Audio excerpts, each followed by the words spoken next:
Hey y'all, welcome back to Cooking with Hannah Soul, and today we are going to be making a soul food Sunday dinner from beginning to end. Now, I don't know about y'all, but every once in a while I need a good home cooked meal, and this one immediately puts me right back into the kitchen with my granny growing up in Chicago, so it is a must.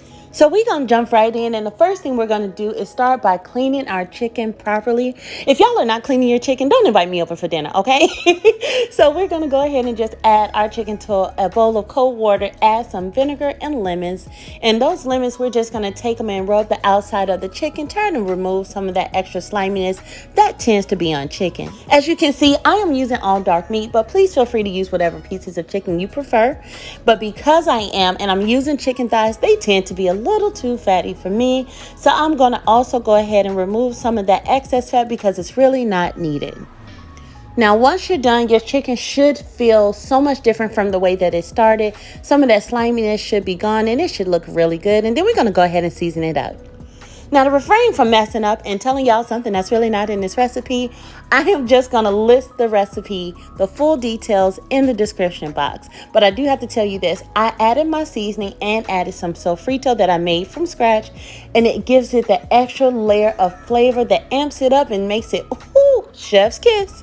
So make sure you get your chicken evenly coated with all of the seasoning, and then we are going to go ahead and cover this and put it in the refrigerator for a minimum of an hour. The longer the better. And when it's ready, we're going to go ahead and just take it out of the refrigerator, add some oil to our skillet, and we are going to basically sear this on both sides. We are not trying to cook it, but it does seal in the flavor. Since we're not cooking this to completion, I'm going to say I cooked this about 2 to 3 minutes on each side just to lock in the flavor and get that nice color that I like. And then I went ahead and transferred this over to my baking dish.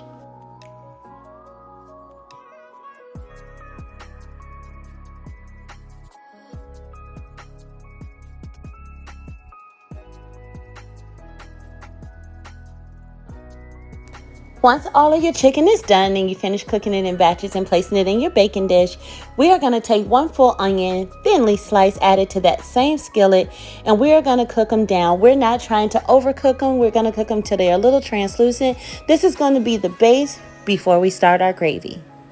Now that we got our onions right where we want them, I am a firm believer that butter makes everything better. So I went ahead and tossed in a couple of tablespoons of butter, let them melt down, and then added my flour so that I can make my roux. Again, all of the measurements are going to be right down in the description box. But of course, you need to get this all stirred up before adding in your liquid to prevent clumps. So now that our roux has started, we're going to go ahead and add in our water, and we're going to mix it until it is completely combined. Make sure that you don't have any lumps because nobody loves lumpy gravy. And of course, we're going to season this up, and we're going to cook it a little bit over medium heat. We want it to thicken up, but not too much because it is going over our chicken and going in the oven anyway. So I believe in layering flavors, and because of that, I'm going to use the exact same seasonings in my gravy that I did when I seasoned the chicken. And of course, I'm not leaving that sofrito behind because I said it does wonders. Now we're going to let this cook down a little bit until it begins to boil, and then we're going to add a little bit of cornstarch slurry in it, and it's just cornstarch and water to help thicken it up. It's not going to make it too thick, but it is going to do the job. Then we're going to pour this over our chicken, cover it with foil, and bake it in the oven on 350 for about 45 minutes to an hour.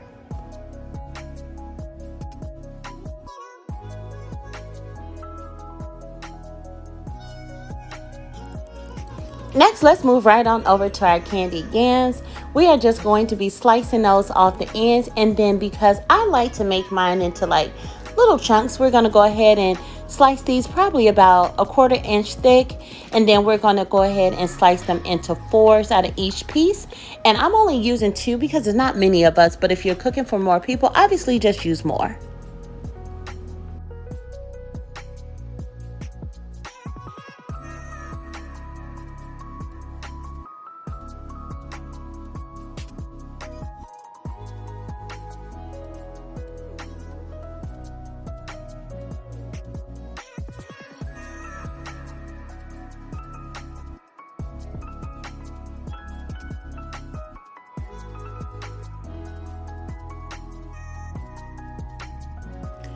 Once your yummy yams are all cut up, go ahead and toss them into a pot.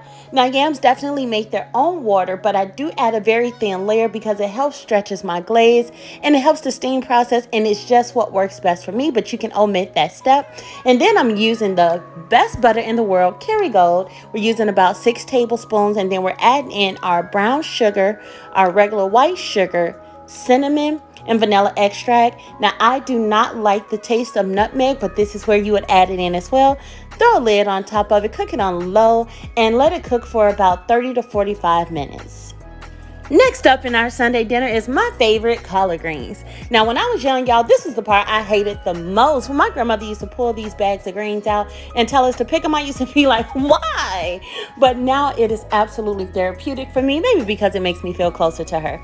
But we are going to remove the leaves from the stems, and then we're going to take those leaves, and then we're going to roll them up and cut them in about a 1/2 inch ribbons so that it cooks evenly.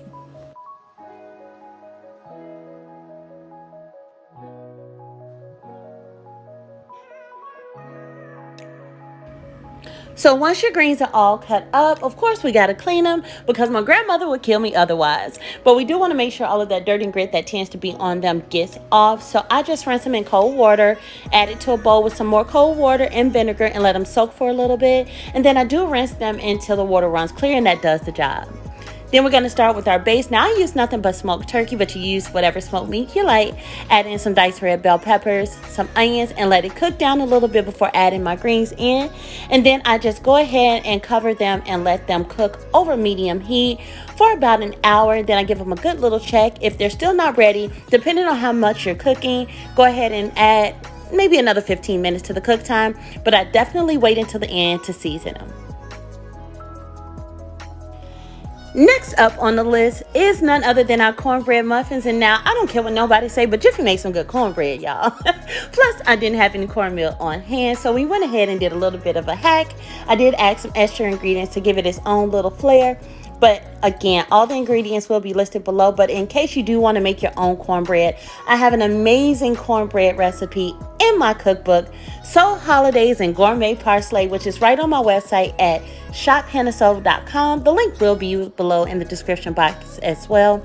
Now, because we are making cornbread muffins, all I did was take some cupcake liners and line them in our cupcake tin pan.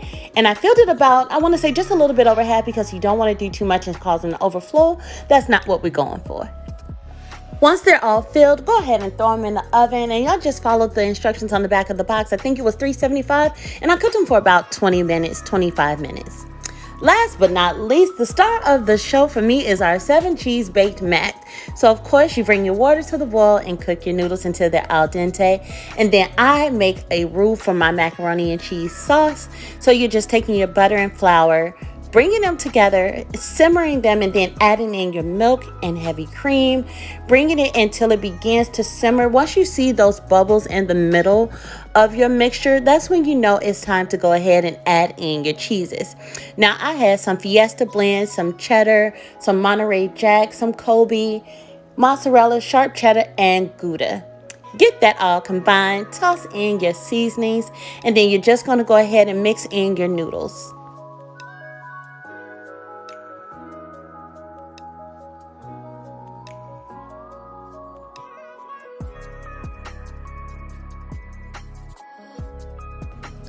Now, once you make sure every nook and cranny is all covered and combined, go ahead and toss your macaroni into a baking dish. And then, of course, we got to top it with extra cheese. I am using the Colby Jack blend, but feel free to use whatever you like. I baked it on 350 for about 20 to 25 minutes until she came out all golden and brown and melanated, looking good just like this.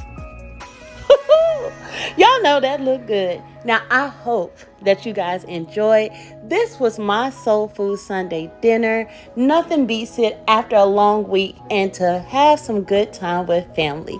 Now, don't forget to hit the subscribe button. Go follow me on Instagram and YouTube. I also have recipes in a cookbook. That link is below. But until next time, bye, y'all.